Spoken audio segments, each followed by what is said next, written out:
สวัสดีสามเณรทั้งหลายที่ได้เข้าโครงการบรรพชาสามเณรภาคฤดูร้อน เพื่อเฉลิมพระเกียรติพระบาทสมเด็จพระวชิรเกล้าเจ้าอยู่หัวสมเด็จพระกนิษฐาธิราชเจ้ากรมสมเด็จพระเทพรัตนราชสุดาสยามบรมราชกุมารีโครงการก็เริ่มวันนี้นะที่วัดยางน้อยตำบลตะเกตอำเภออุทุมพรพิสัยจังหวัดศรีสะเกษสามเณรทั้งหลายเอามือลงอย่าคุยกันเด้อนั่งสบายสบายพระอาจารย์สิเว้าอันใดอันหนึ่งให้ฟังเพราะสิเป็นประโยชน์ตามที่ท่านพระอาจารย์สุเมธเพิ่นได้เกินได้บอกไปเลยแต่ก่อนพระอาจารย์ก็เป็นเนรน้อยแบบนี้ล่ะแบบเนรน้อยแบบนี้ล่ะมาบวชสามเณรภาคฤดูร้อนสมัยนั้นบวชอยู่ที่วัดป่าพระอาจารย์ที่เพิ่น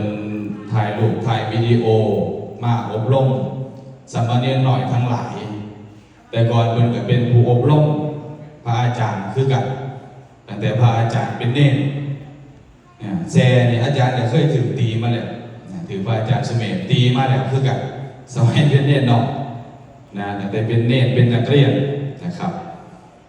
ก็ได้ครูบาอาจารย์ได้อบรมได้สั่งสอนมาตั้งแต่พุ่นพระอาจารย์ก็เรียนหนังสือตั้งใจเรียนหนังสือจบป .6 จบป .6 แล้วมาบวชเรียนอยู่ที่โรงเรียนวัดสระกำแพงใหญ่ตั้งแต่ปี 2547 ไผว่าท่านเกิดยังว่าท่านเกิดว่าท่านเกิดหรือว่าท่านตายยังว่าท่านตายแสดงว่าชาตินั้นยังแก่ยังเฒ่าอยู่สามเณรว่าท่านตายหรือว่าท่านได้เกิดใหม่กระโดดมากจังใดมารับหน้าที่อยู่ที่วัดสระกำแพงใหญ่เมื่อนี้พระอาจารย์ก็ได้รับมอบหมายจากพระอาจารย์เจ้าอาวาสวัดสระกำแพงใหญ่พระอาจารย์พระมหาชัชวาลโอภาโสรองเจ้าคณะอำเภออุทุมพรพิสัยเจ้าอาวาสวัดสระกำแพงใหญ่มอบหมายให้พระอาจารย์มาร่วมบุญนาปนะกับสามเณรก็ได้เดินทางมาพระอาจารย์สุเมธเพิ่นก็ให้บอกกับเนรน้อยแน่เพิ่นว่าจังนิดจักน้อยเนาะก็เป็นธรรมะเฮาปิดเทอมแล้วก็ดีกว่าเฮาสิอยู่บ้านซื่อๆอยู่บ้านเฉยๆทางคณะสงฆ์ภาค10เพิ่นก็เปิดโอกาสให้ลูกหลานให้เยาวชนได้มาเก็บเกี่ยวประสบการณ์ในช่วงบวชสามเณรภาคฤดูร้อนได้มาอยู่ในวัดในพระพุทธศาสนาอย่างน้อยก็เป็นที่สบายใจของโยมพ่อโยมแม่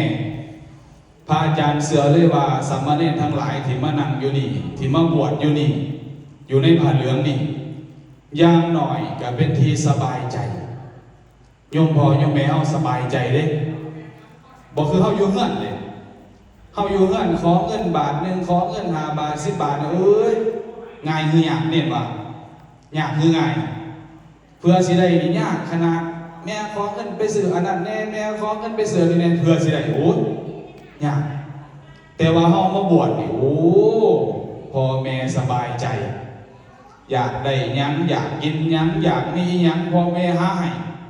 เพิ่นสบายใจเฮามาอยู่ในผ้าเหลืองเนี่ยเฮาเลี้ยงพ่อเลี้ยงแม่ได้ดูแลพ่อแม่ได้ดูแลท่านใดดูแลท่านใจเฮ็ดให้โยมพ่อโยมแม่เฮาสบายใจตื่นเด้อลูกสาวพระอาจารย์ว่าโยมพ่อโยมแม่ของเฮานี่สุขใจเด้มีความสุขใจซ่อมเบิ่งโลดเพิ่นมายังมื้อเช้าแต่งตัวมาจังหันจังเพียรเฮานี่ซ่อมเบิ่งโลดหน้าตายิ้มแย้มแจ่มใสแต่งตัวบอกอย่างงามแต่งตัวบอกอย่างรอสิไปไสล่ะไปถวายจังหันเนียนน้อยไปถวายเทศเนียนน้อยไปถวายน้ำปนาเนียนน้อยเพิ่นสบายใจเงินมีบ่มีหามาลูกอยากกินหยังลูกอยากสันนั้นเอามาเลี้ยงหน่อยบ่อึดกินอึดอยากพระอาจารย์เสด็จบอกว่าบ่อึดอยู่นี่บ่อึดกินบ่อึดอยากนั่นเป็นบุญเด้พ่อแม่เพิ่นก็ได้บุญ นี่ล่ะมันจะเอิ้นว่าบวชจูงพ่อจูงแม่ขึ้นสวรรค์นี่จะเป็นบวชจูงพ่อจูงแม่เข้าขึ้นสวรรค์คันบวชตอนตายมันได้แต่เวียนเน้นหอดแต่เน้นแต่ว่าเขาบวชอยู่นี่เขาบวชอยู่จังสี่เขาจูงพ่อจูงแม่เข้าขึ้นสวรรค์ได้ดิเป็นอย่างคือว่าจูงพ่อจูงแม่ขึ้นสวรรค์พ่อแม่เข้าก็ได้มาวัดโยมพ่อก็ได้มาวัดโยมแม่ก็ได้มาวัดโยมตาโยมยายได้มาวัดญาติพี่น้องได้มาวัดปุ๊บไปจังหันเน้นน้อยไปจังเทศเน้นน้อยไปสวดมนต์นั่งสมาธิกับเน้นน้อยสุขใจ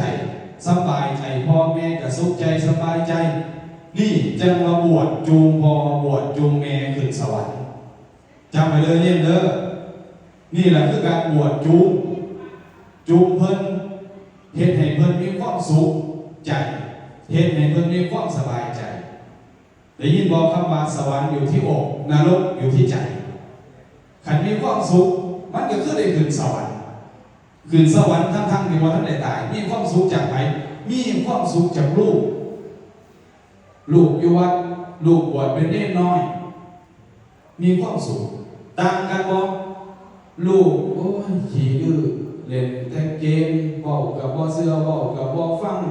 ขอแต่เงินไปซื้อขยันดอกกับบ่ฮู้ติดแต่หมู่ไปโอ้ยพ่อแม่ทุกข์ใจนั่นซ้ำกับเฮ็ดให้พ่อแม่ตกนรกทั้งเป็นนะนั่นซ้ำเฮ็ดให้พ่อให้แม่เฮาตกนรกทั้งเป็นเด้อ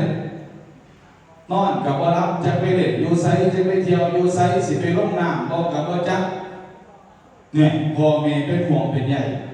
เป็นทุกข์ใจซ้ำกันกับตกนรกขันเฮาบ่ประพฤติตัวประพฤติตนให้ดีขันเฮาประพฤติตัวประพฤติตนให้ดีก็สามารถได้จูงพ่อจูงแม่เฮาขึ้นสวรรค์ผู้ใดมีบุญก็อยู่ไปเด้อหลานเนี่ยมีบุญอยู่ในพระศาสนาก็อยู่ไปย่ำน้อยให้เจ้ามันเนียนคุณบุญเฮามีสิยศสูงเทียมฟ้าไปข้างหน้าหาเงินได้ล้านหมื่นไผผู้ควบหูตื่นเงินเบี้ยบ่แก่นถงเพิ่นว่าโบราณเพิ่นว่าย่ำน้อยให้เจ้ามันเนียนคุณแปลว่าจังไดย่ำน้อยให้เจ้ามันเนียนคุณ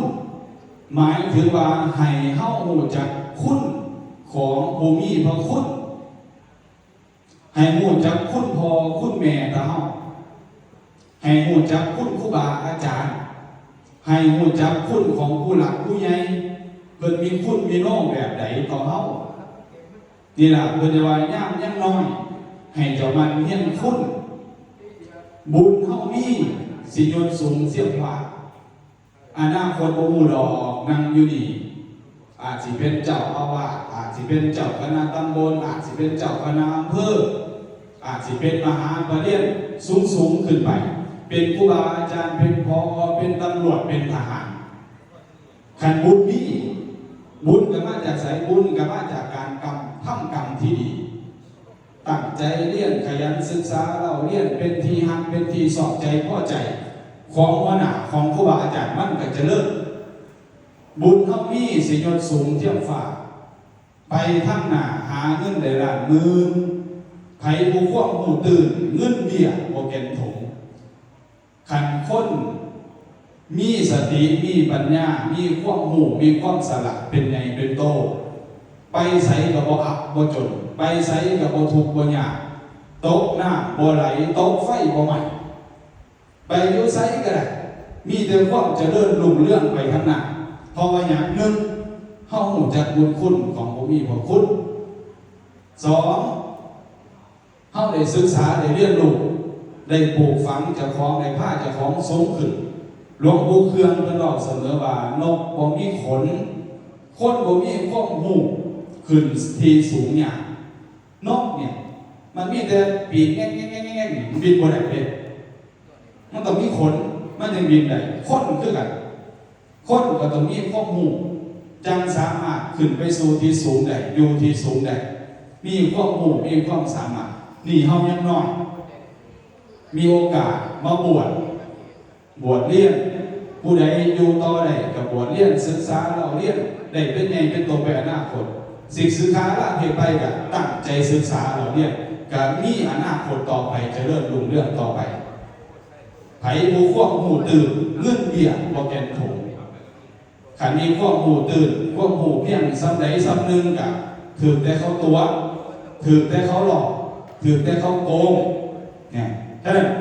ควบหูเป็นสิ่งที่เขาจะต้องแสวงหาเอามีพรสวรรค์แล้วก็ต้องมีพรแสวงขยันมีพรสวรรค์มาแล้วมีพรสวรรค์แบบว่ามีอาการครบ32ประการมีหูดีตาดีบอกเป็นบ้าบอกเป็นใบบอกเป็นง่อยมีอาการครบ32ประการนี่มีพรสวรรค์มาเลยเกิดครบ32ประการเด็กมาบวชเด็กก็เป็นผู้สร้างอีกแห่งดีไปอีกนี่คือเอิ้นว่าพรสวรรค์ต่อไปต้องเป็นพรแสวงอยากเป็นยังตั้งใจเอาอยากเรียนอีหยังตั้งใจเอาเพราะเวลาเขาเป็นเด็กน้อยมันมีบ่หลายเด้ตอนนี้10 ปีอีก10 ปีก็20 ปี10 ปีต่อไปก็30 ปีแล้วนะเวลาบ่หลายแป๊บเดียวเองเวลาผ่านไปฉะนั้นเข้ามานี่ก็ถือว่าเขามาปลูกฝังคุณธรรมจริยธรรมให้กับตัวเขาเองมาศึกษาเป็นประสบการณ์และก็ยังได้จูงพ่อจูงแม่ตาเข้าถึงสวรรค์เดี๋ยวพระอาจารย์สิฝากคำกรเอาไว้ให้เขาท่องให้เขาว่าตามพระอาจารย์ว่าตามได้บ่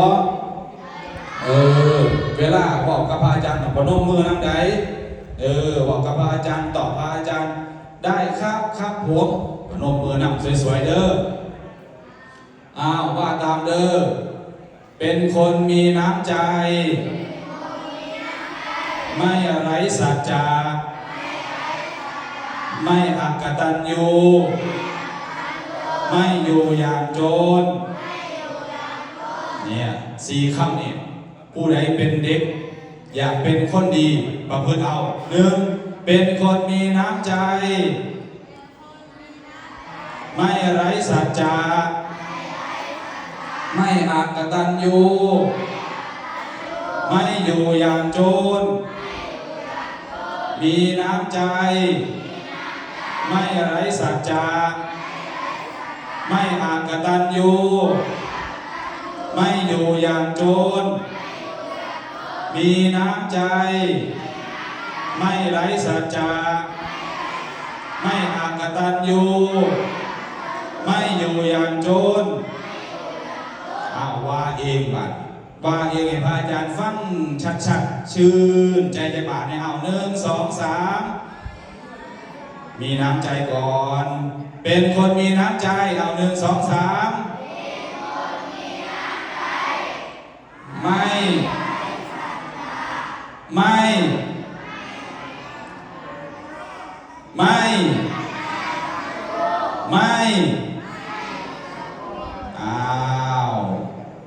ถ้าวันนี้ว่าไม่ได้อาจารย์ไม่กลับนะ